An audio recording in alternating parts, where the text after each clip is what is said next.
Hello and welcome. Our top story is from Kenya, where in a historic move, President William Ruto's deputy has been ousted by the parliament. For the very first time, a sitting deputy president has been impeached in Kenya. The move comes at a sensitive time in Kenyan politics when people are already frustrated with the government, which is seemingly having its own troubles within. Kenyan Senate, which is the upper house of parliament, voted to dismiss Deputy President Rigathi Gachagua from office on Thursday. 54 out of 67 senators voted to impeach Gachagua, which is more than the two-thirds majority required. Now, last week, the lower house also voted to impeach the deputy president, and this effectively removes Rigathi Gachagua from the second highest post in Kenya. The Deputy President of the Republic of Kenya. Accordingly, His Excellency Rigathi Gachagua, EGH, ceases to hold office. The Senate was voting on 11 charges leveled against the Deputy President. Now, these include corruption, insubordination, money laundering, undermining the government, practicing ethnically divisive politics, bullying public officers, threatening a judge, and being involved in recent anti-government protests. The Senate only had to find him guilty of one charge to remove him from office, but the lawmakers found him guilty on 5 charges. Gachagua had pleaded not guilty to all of the charges, but when he got the chance to defend himself in the Senate, he backed out last minute due to an abrupt illness. His lawyer said that Gachagua had been hospitalised due to severe chest pains and urged the Senate to delay the proceedings. But that did not convince the lawmakers, who carried on with the impeachment proceedings. These developments unfolded in high drama in the Kenyan Senate, with Gachagua's lawyers walking out in protest. They argued that he had a constitutional right to testify in his defense.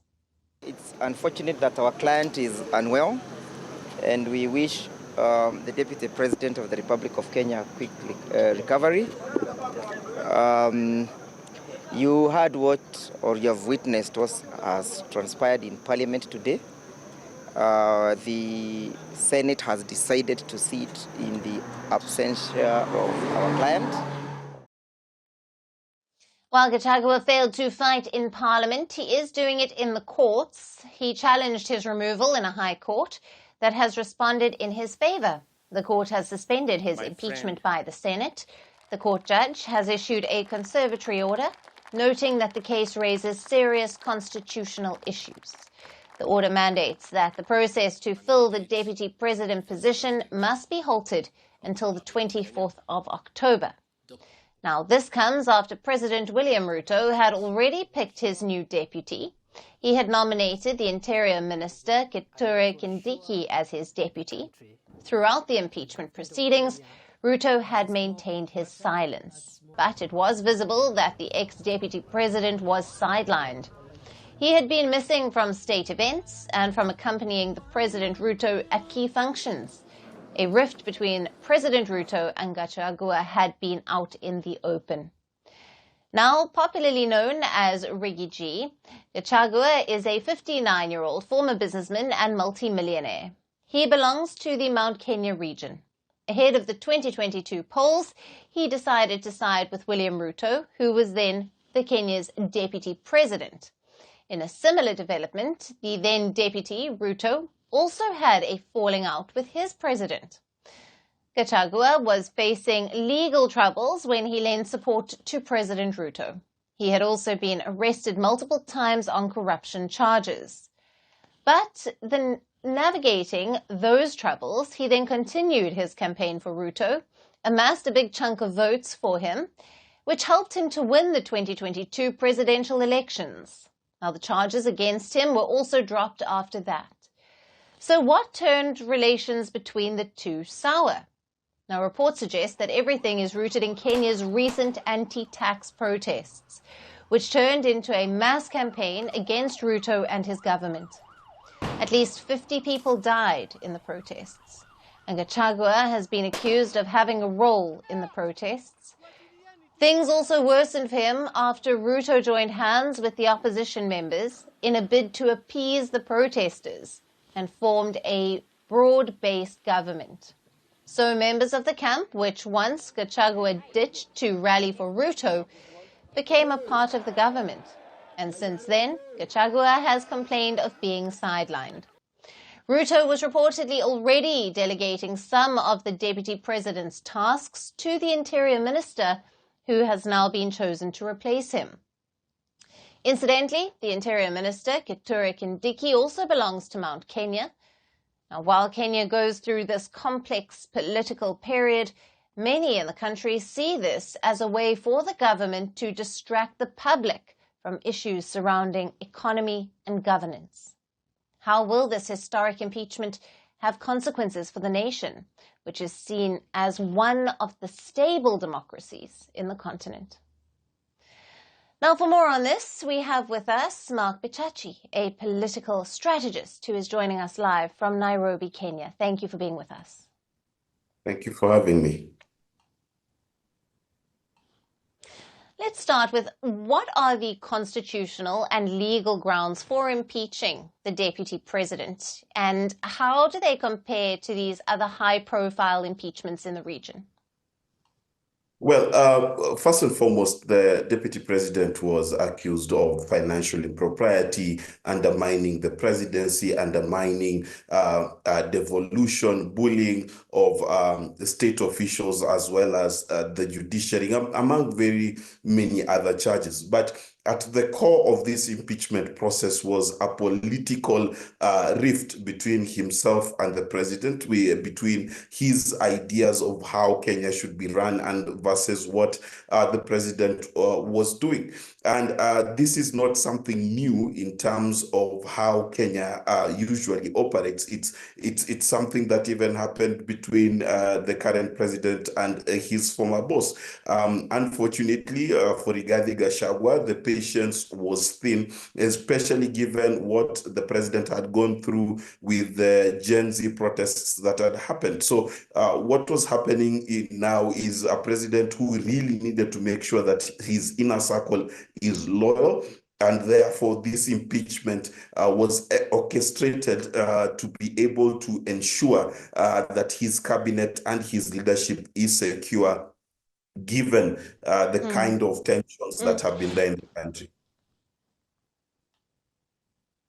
Right. And what political dynamics or alliances within Parliament are influencing the impeachment process?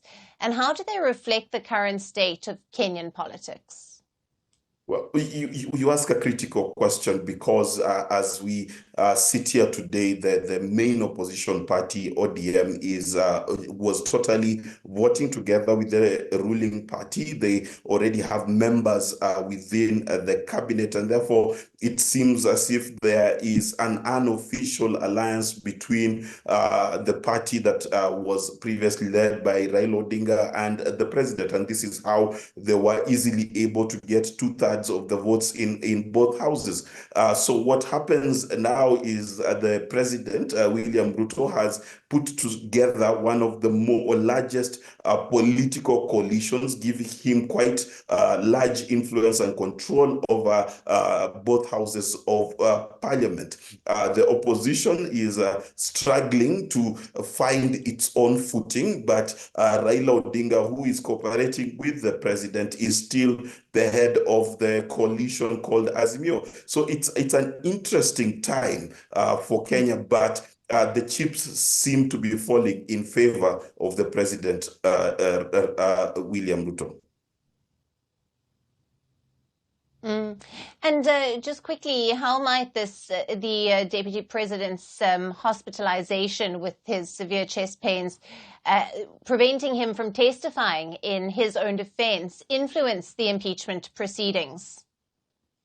Well, it's actually quite an interesting thing. So if you take it that he was really ill, we do wish him well. But many pundits, and I'm inclined to believe this, that this was a tactic to either achieve a number of things. One, to achieve a delay in his hearing, which would have made the constitutional timeline of 10 days lapse, creating a constitutional issue which he could use in court. Two was to create a situation where the Senate, as it happened, that did not get to hear his testimony, and that then becomes a ground for him to go to court.